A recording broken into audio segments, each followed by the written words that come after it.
నమస్తే. తెలంగాణ రాష్ట్రంలో రాజకీయ పరిణామాలు చాలా వేగంగా కొనసాగుతున్నాయి. తాజాగా ఇక రాష్ట్రంలో మరొక రాజకీయ పార్టీ వేదిక అయితే రాబోతుంది. ఇందుకు స్పష్టమైన వార్తలు కూడా రావడంతో ఇప్పుడు అంతా కూడా రాష్ట్ర రాజకీయాలు కూడా కవిత పెట్టబోయే పార్టీపై చర్చ అయితే కొనసాగుతుంది. ఎందుకంటే మొత్తానికైతే మాత్రం రాజకీయ పార్టీ పెట్టబోతున్నాను, వచ్చే అసెంబ్లీలో పోటీ చేయబోతున్నాను, ఇక నేను వ్యక్తిగా బయటికి వెళ్తున్నాను, ఒక శక్తిగా వచ్చేస్తానంటూ కూడా ఆమె చేసిన వ్యాఖ్యలు. అనంతరం మండలి తర్వాత బయటకు వచ్చిన తర్వాత అమరవీరుల స్తూపం దగ్గర కూడా ఆమె చేసిన వ్యాఖ్యలు ఇప్పుడు రాజకీయ వర్గాల్లో కూడా చర్చనీయాంశంగా మారుతున్నాయి. నేను ఇక బీఆర్ఎస్ పార్టీకి నాకు ఎలాంటి సంబంధం లేదు, అలాగే నన్ను అవమానించింది, నేను ఎప్పుడైతే జాగృతి పెట్టానో, బతుకమ్మ ఆటలు ఎప్పుడైతే నిర్వహించానో అప్పటి నుండి ఆ ఉత్సవాల దగ్గర నుండి కూడా నన్ను దూరం పెడుతూ వస్తున్నారు, అవమానాలకు గురి చేశారు. బీఆర్ఎస్ అని పేరు పెట్టడం కూడా నాకు ఇష్టం లేదు, అయినప్పటికీ కూడా కొన్ని ఇబ్బందులను దాటుకొని కూడా నేను ఆ పార్టీలో ఉన్నాను, కానీ నన్ను ఈరోజు బయటికి నెట్టేశారు. అందుకోసమే నేను ఇది ఆత్మగౌరవ సమస్య తప్ప ఆస్తుల సమస్య కాదు. నేను ఇక తప్పకుండా ఇక ప్రజా సమస్యల్ని ప్రస్తావిస్తాను, ప్రజల్లోకి కూడా వెళ్తాను, తప్పకుండా ఒక రాజకీయ వేదిక దృష్ట్యా మాత్రం అడుగులేస్తానని కూడా ఆమె వ్యాఖ్యలు చేశారు. అంటే ఇక క్లియర్గా రాజకీయ పార్టీ పెట్టబోతున్నట్టు కొంతకాలంగా సంకేతాలు అయితే వినిపిస్తున్నాయి, కానీ ఆమె నోటి నుండి రోజుకు మెల్లమెల్లగా ఇక వార్తలు అయితే వచ్చాయి. మొత్తానికి అసెంబ్లీ వేదికగా అలాగే గన్ పార్క్ దగ్గర వారు చేసిన వ్యాఖ్యలు అయితే మాత్రం ఇక అర్థమైతే మాత్రం స్పష్టంగా ఇక రాజకీయ పార్టీ పెట్టబోతున్నారు. ఎలా ఉండబోతుంది, ఎప్పుడు ఉండబోతుంది అనేది మాత్రం ఇంకా క్లారిటీ అయితే లేదు. దీంతో ఇక మొత్తానికైతే మాత్రం మంగళవారం రోజు ఆమె అసలు జనం బాట కార్యక్రమంలో భాగంగా రాష్ట్ర వ్యాప్తంగా పర్యటనలు చేసుకోవాల్సిన అవసరం ఉండే, కానీ ఆ పర్యటనను కూడా రద్దు చేసుకుని అత్యవసర సమావేశాన్ని కూడా నిర్వహిస్తుంది. ఈ యొక్క కార్యక్రమానికి జాగృతి ఆఫీస్ కేంద్రంగా జరుగుతున్న ఈ సమావేశంలో జాగృతి సంబంధించిన అన్ని సంఘాలు కూడా హాజరు కావాల్సింది అని చెప్పడంతో ఇక అందరూ కూడా హాజరు కాబోతున్నారు. ఈ సమావేశంలో ఇక పార్టీ నిర్మాణం, పార్టీ పైన ఎలా ఉండబోతుంది, విధి విధానాలపైన కూడా ఒక స్పష్టత వచ్చే అవకాశం ఉంది. అనంతరం ఇక రాజకీయ పార్టీపై మాత్రం కీలక ప్రకటన ఉండే అవకాశం అయితే కనిపిస్తుంది.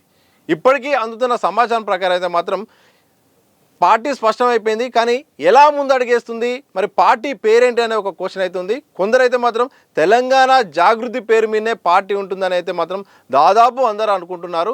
మరికొందరైతే మాత్రం టీఆర్ఎస్ అనే పేరు వచ్చేలాగా పార్టీ ఏర్పాటు చేస్తే బాగుంటుంది, ఎందుకంటే టీఆర్ఎస్తో ఈరోజు ప్రజల్లోకి గతంలో వెళ్ళింది, కానీ తెలంగాణ అనే పదాన్ని కాదని బీఆర్ఎస్ వెళ్ళింది కాబట్టి ఇక ఆ పార్టీకి ఇబ్బంది పెట్టేలాగా అలాగే ప్రజల్లో ఈజీగా వెళ్ళేలాగా టీఆర్ఎస్ వస్తే బాగుంటుందని చాలామంది అనుకుంటున్నారు. కానీ దాదాపు అయితే మాత్రం తెలంగాణ జాగృతి పేరు మీదనే రాజకీయ పార్టీ ఉండబోతున్నట్టయితే ప్రచారం అయితే జరుగుతుంది.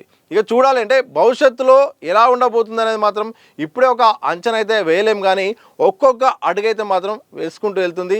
ఇటు అన్ని పార్టీలను సమాంతరంగా ఇటు బీఆర్ఎస్ను ఇరుకున పెట్టేలాగా, కాంగ్రెస్ను ఇబ్బంది పెట్టేలాగా, ఇటు బీజేపీని టార్గెట్ చేస్తూ కూడా వారి రాజకీయ ప్రయాణం అయితే కొనసాగుతుంది, వ్యాఖ్యలు అయితే కొనసాగుతున్నాయి. కానీ పార్టీ నిర్మాణం ఎలా ఉండబోతుంది, ఎవరెవరు పార్టీలో చేరబోతున్నారనే ఒక క్వశ్చన్ అయితే వెంటాడుతుంది. ఎందుకంటే ఇప్పుడున్న పరిస్థితుల్లో అన్ని పార్టీలు చాలా ముందడుగేస్తున్నాయి. ఇలాంటి సందర్భంలో ఎవరెవరు ఆ పార్టీలో వస్తారు, పార్టీలో వస్తే భవిష్యత్తులో ఇప్పటికిప్పుడు మరి 2.5-3 సంవత్సరాల్లో ఎన్నికలు ఉన్నాయి, ఇంత తొందరలో 3 సంవత్సరాల్లో ఈ పార్టీ పికప్ అవుతుందా? ఆల్రెడీ ఫిక్స్ అయిపోయిన 2 జాతీయ పార్టీలు ఉన్నాయి, ఒక ప్రాంతీయ పార్టీ బలంగా ఉంది, మరికొద్ది పార్టీలు కూడా ఉన్నాయి. ఇలాంటి సందర్భంలో మరి ఇప్పుడు వచ్చే ఎన్నికల టార్గెటా లేకపోతే ఆ తర్వాత ఎన్నికల టార్గెట్ అనేది మాత్రం కవిత కానీ స్పష్టత ఇస్తే మాత్రం ఒక అర్థమయ్యే అవకాశం ఉంది.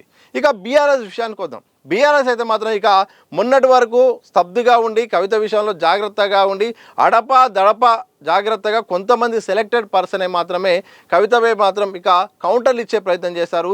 నిన్న మండలిలో మాట్లాడిన మాటల తర్వాత గన్ పార్క్ దగ్గర మాట్లాడిన తర్వాత మాత్రం ఇక స్వరం పెంచారు. అంటే పార్టీ వేదికగా ఇటు ప్రెస్ మీట్లో మాటల వర్షం కురిపించారు, ఆ తర్వాత సోషల్ మీడియా వేదికగా కూడా ఒక్కొక్కరిగా మాత్రం కవిత గతంలో చేసిన వ్యాఖ్యలు, ఆమె బీఆర్ఎస్ పేరుతో ఉన్నప్పుడు కూడా ఆ జెండా కూడా కప్పుకునే విధానము, అలాగే గతంలో కేటీఆర్ కానీ మిగతా హరీష్ రావు కానీ కవిత కోసం ఆ కోర్టు విషయంలో తిరిగిన తిప్పలు, అలాంటి వీడియోస్ కూడా చూపించి కూడా కవితకు ఏం తక్కువ చేశాము, బీఆర్ఎస్ అని మార్చినప్పుడు మరి భారత జాగృతిగా కూడా ఎందుకు మార్చింది, అప్పుడు ఇబ్బంది ఉన్నప్పుడు ఎందుకు మాట్లాడలేదు, ఇప్పుడు ఎందుకు మాట్లాడుతుంది, అప్పుడు బీఆర్ఎస్ ఉన్నప్పుడు ఎక్కడ కూడా వ్యతిరేకించలేదు, ఆ సమావేశంలో పాల్గొన్నది, ఇప్పుడు ఎందుకు ఇలా చేస్తుంది అని కూడా ప్రశ్నల వర్షం కురిపిస్తున్నారు. అయితే ఇంకా కూడా బీఆర్ఎస్లో మరి ఎవరెవరు మాట్లాడాలి, ఏం చేయాలని ఒక క్వశ్చన్ వల్లనో, లేకపోతే ఏమన్నా కవితను ఏమనంటే అధినేత కేసీఆర్ కానీ కేటీఆర్ కానీ ఎక్కడైనా ఇబ్బంది పడతారో లేదని కూడా చాలామంది అయితే మాత్రం ఇంకా మౌనంగా ఉంటున్నారు. ఈ మౌనం మరి ఎప్పటి వరకు ఉంటుంది? మరి పార్టీ ఫుల్ స్టాండ్ తీసుకొని కవితపై యుద్ధం ప్రకటించే అవకాశం ఉందా, లేకపోతే సెలెక్టెడ్గా కొంత మేరకు మాత్రమే విమర్శలు చేయాలనే దానిపైన మాత్రం బీఆర్ఎస్లో ఇంకా ఒక స్తబ్దత అయితే కొనసాగుతుంది. అర్థం కాని పరిస్థితి కూడా ఉంది. ఎక్కువ మాట్లాడడం వల్ల కూడా కేసీఆర్ ఎక్కడ ఇబ్బంది పడతారో, తన సొంత కూతురు ఎంత రాజకీయాల్లో ఏమున్నా కానీ సొంత కూతురుపై విమర్శలు సొంత పార్టీలో చేయడం వల్ల తండ్రిగా ఎంత ఇబ్బంది పడతారని కూడా చాలామంది నేతలు అయితే మాత్రం కవితపై విమర్శించే ప్రయత్నం అయితే చేయట్లేదు. ఇలా మొత్తానికైతే మాత్రం ఇక ఇటు బీఆర్ఎస్ వర్షన్ ఇట్లా ఉంది. అలాగే పార్టీ ఏ పార్టీ పెడుతుంది, జాగృతి అని పెడుతుందా, టీఆర్ఎస్ అని పెడుతుందా, లేకపోతే మరొక పార్టీ పేరు పెడుతుందా ఒక క్వశ్చన్ అయితే ఉంది. ఎప్పుడు పెడుతుంది, ఎలా పెడుతుంది, అలాగే రాజకీయ లక్ష్యాలు ఏంటి అనే ఒక క్వశ్చన్లు అయితే ఉన్నాయి. వీటన్నింటికీ అయితే మాత్రం అత్యవసర సమావేశం నేపథ్యంలో అలాగే మరికొద్ది గంటల్లో లేకపోతే రోజుల్లో మాత్రం రాజకీయ పార్టీ భవిష్యత్తు అలాగే తెలంగాణలో జరిగే కీలక పరిణామాలపై కూడా ఎమ్మెల్సీ కవిత స్పందిస్తే మాత్రం ఒక స్పష్టత వచ్చే అవకాశం అయితే ఉంది. మరి చూడాలి, మరి తెలంగాణ రాజకీయాల్లో మరి కొత్త రాజకీయ పార్టీ అయితే రాబోతుంది.